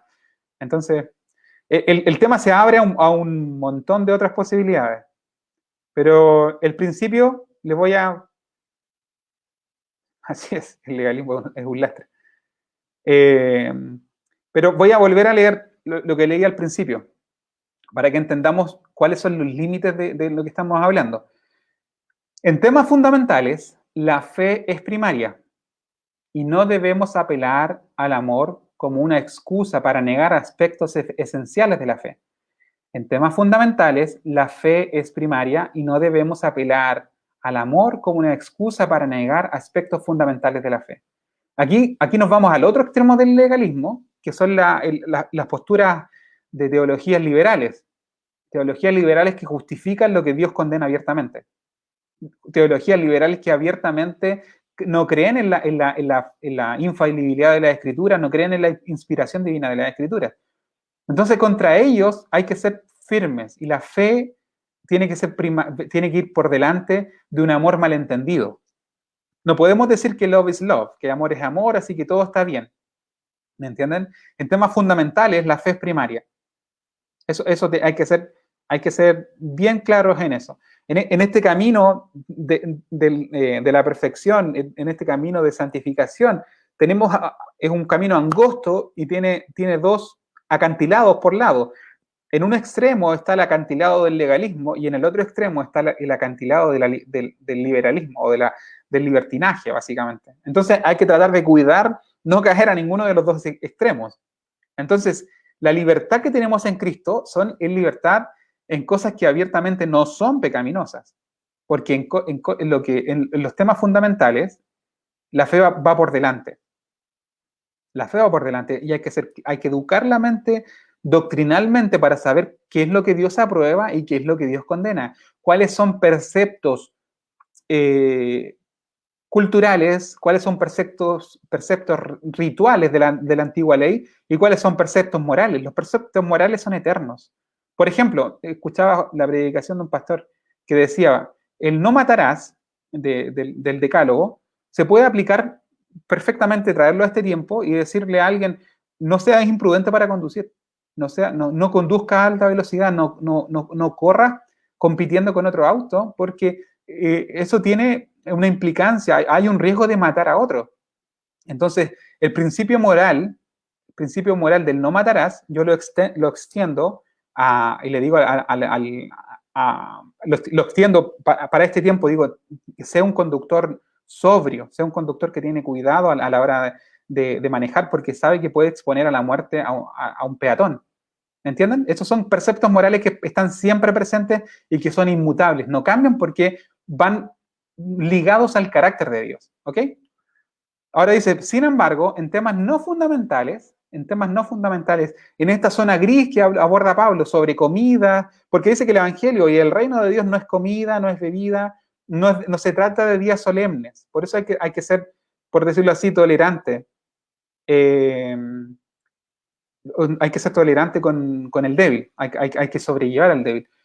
Sin embargo, en temas no fundamentales, el amor es primario. Y no puedo y no debo apelar al celo por la fe como una excusa para fallar en el amor. Como decía, como el versículo 20 del capítulo 14, a la verdad todo es puro, todo es limpio. Y Pablo le dice, sí, pero si tú por esa libertad dañas a otro, estás fallando en el amor. ¿Me entienden? La fe instruye la conciencia. La fe la instruye. O sea, por la fe nosotros vamos aprendiendo la escritura, aprendiendo doctrina y nos vamos adquiriendo libertad de conciencia en cosas que antes se nos hacían pecado. Así que la fe nos instruye la conciencia y la libera. Pero el amor respeta la conciencia del otro. La fe instruye la conciencia, la libera, pero el amor respeta la conciencia del otro. La fe nos da la libertad y el amor limita el ejercicio de esa libertad. ¿Me entienden?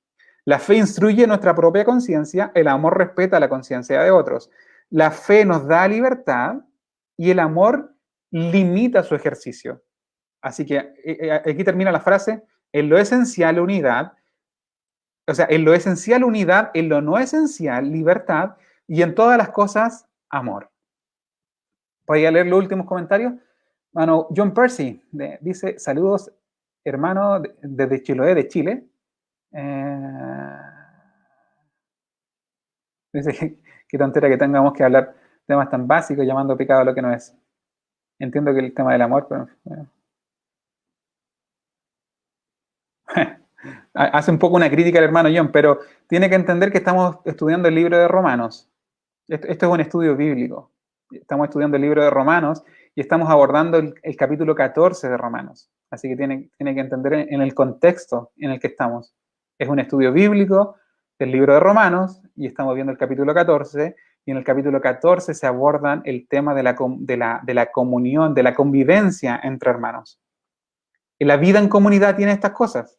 La vida en comunidad tiene zonas grises donde hay personas que se le hace pecado ciertas cosas y hay personas que no se le hace pecado otras cosas. Y ambas personas tienen responsabilidades para mantener la unidad del cuerpo de Cristo y para mantener la comunión del cuerpo de Cristo. Ese es el contexto en el que se está dando este estudio, hermano. Así yo lo invito a verlo desde el principio.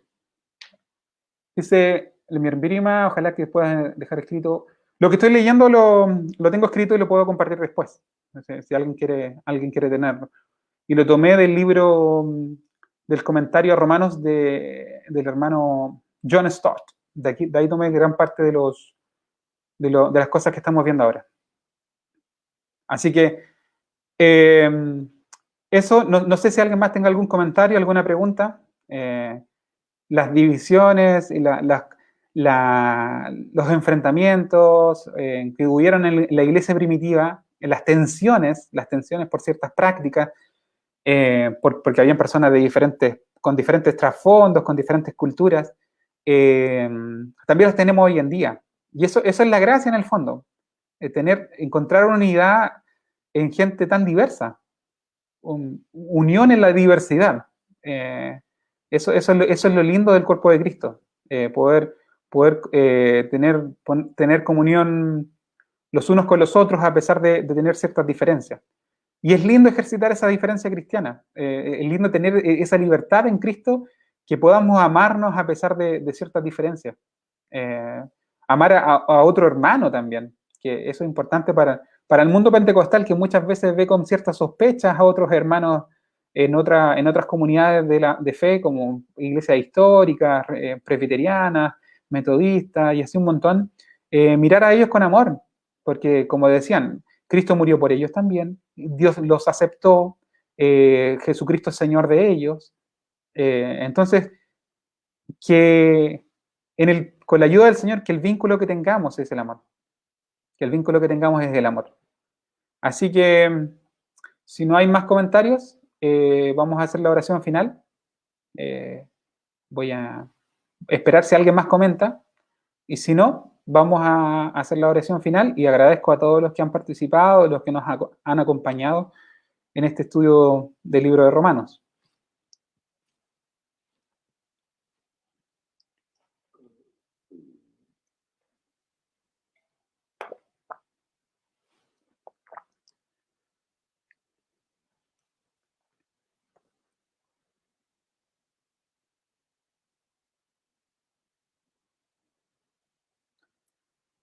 Si no hay más comentarios, voy a hacer la oración final para ir concluyendo. La próxima semana, con la ayuda del Señor, vamos a estar viendo lo que queda del capítulo 15 y el capítulo 16 para terminar con el estudio de Romanos. Y la semana siguiente, con la ayuda del Señor, comenzaríamos a estudiar la carta a los hebreos, con la ayuda del Señor. Han sido bastante enriquecedor y lindo poder compartir con ustedes el estudio de Romanos. Están todos los estudios disponibles en internet, desde el capítulo 2 en adelante, porque el capítulo 1 no lo pudimos grabar, pero del capítulo 2 al capítulo 6 están en audio. El capítulo del capítulo 7 en adelante están en video, así que cualquiera que lo quiera repasar me puede pedir los links y se los comparto. Aquí hay una pregunta de la hermana Luis antes de terminar.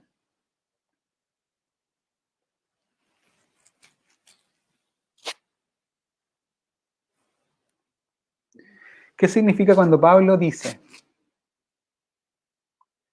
lo que no proviene de fe es pecado?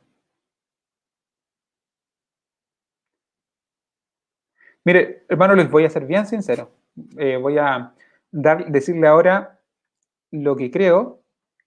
Y para la semana que viene eh, voy a, voy a estudiar más a fondo esa parte puntual del capítulo, ese versículo puntual, y voy a comenzar el estudio de la semana que viene comentando esta pregunta.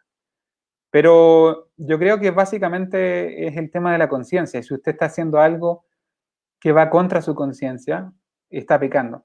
Por ejemplo, eh, tomando el ejemplo de los sacrificados de los ídolos que trata Primera de Corintios capítulo 8, que habían ciertas personas que pertenecían a un contexto pagano antiguamente, antes de llegar a Cristo, que se le hacía pecaminoso el comprar carne ante la posibilidad de que esa carne haya sido de un animal que fue sacrificado en un culto idolátrico.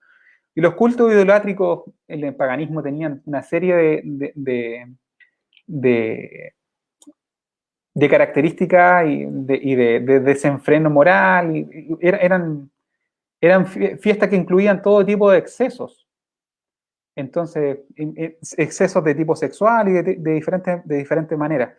Entonces, si a esta persona puntual el comer carne le generaba un recuerdo, por ejemplo, la interpretación que le estoy dando de lo que hacía él antiguamente cuando participaba en esos sacrificados a los ídolos, lo estaría haciendo pecar. O sea, si yo por comer esa carne que pienso que fue sacrificada a los ídolos, vuelvo a toda mi vida antigua, a todo lo que hacía antes, eh, estoy yendo contra mi conciencia. El acto mismo de comer carne no es pecaminoso, pero estoy yendo contra mi conciencia y la estoy llevando a un acto que es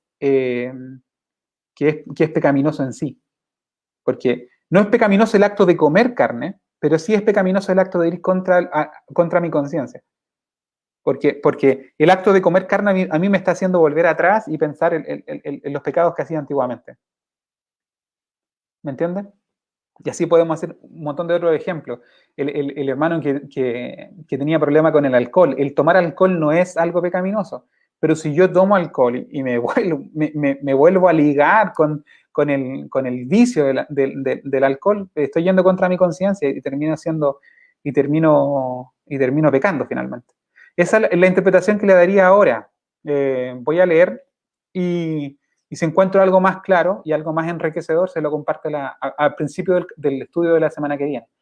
Saludo a la hermana Melba, comenta aquí, y a su esposo, el hermano Ariel, que fueron una familia de Baltimore que queremos mucho. Así que saludos para ellos también. Mi prima, hola, enriquecedor de estudio, nos une como el cuerpo de Cristo y nos enseña que todo se basa en el amor.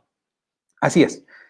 Y las diferencias de esta zona gris se puede aplicar a un montón de cosas, incluso a temas de lo que comemos, de lo que hacemos, a temas rituales, a diferencias doctrinales que no son fundamentales. En todas esas cosas hay que aprender. Hay una frase que me gusta que creo que es de John Piper, que hay que aprender a amarnos a través de las rejas. A veces tenemos rejas con otras denominaciones que nos separan, rejas doctrinales, pero tenemos que aprender a amarnos a través de esas cercas que nos separan.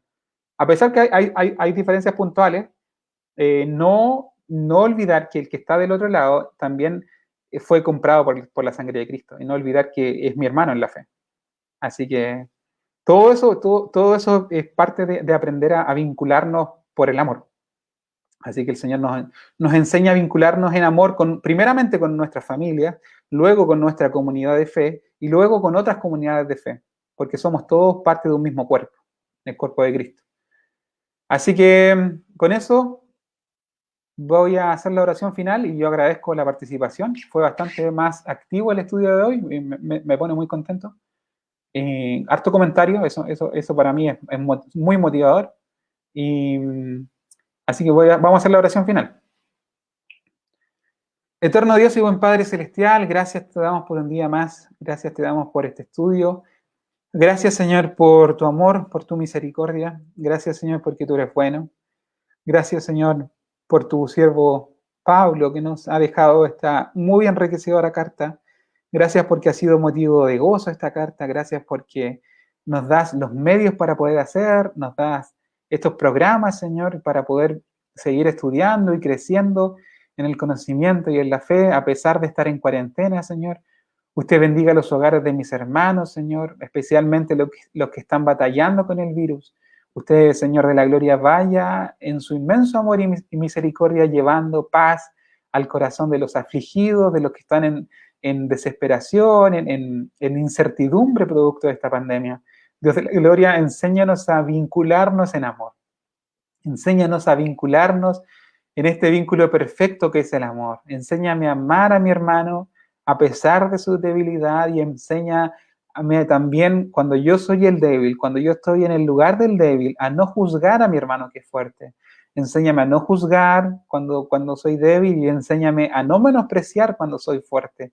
Ayúdame, Señor, a contribuir al enriquecimiento, Señor, y a la edificación del cuerpo de Cristo. Enséñame a amar por sobre todas las cosas.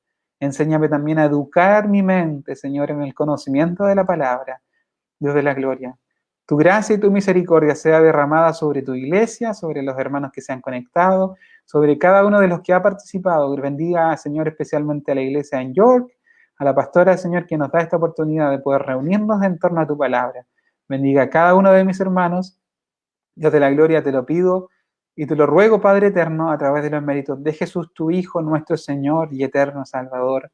Amén. Amén. Saludos, bueno, a todos, pues a mi hermano Darío, que también me comenta ahí, y a todos los que han participado el día de hoy. Les agradezco la participación y vamos a hacer la bendición final, como terminamos siempre los servicios. Y ahora que la gracia de nuestro Señor Jesucristo, el amor de Dios el Padre y la comunión de su Santo Espíritu sea sobre todos nosotros, desde ahora y para siempre. Amén. Gloria a Dios, gloria a Dios, gloria a Dios. Gracias, hermanos. Gracias por haber estado acá. Un cariñoso saludo para todos los amigos, la familia, a mi mamá que me comenta aquí nuevamente que los amo mucho. Gracias por acompañarme y lo espero para la semana que viene. Un gran abrazo y Dios les bendiga.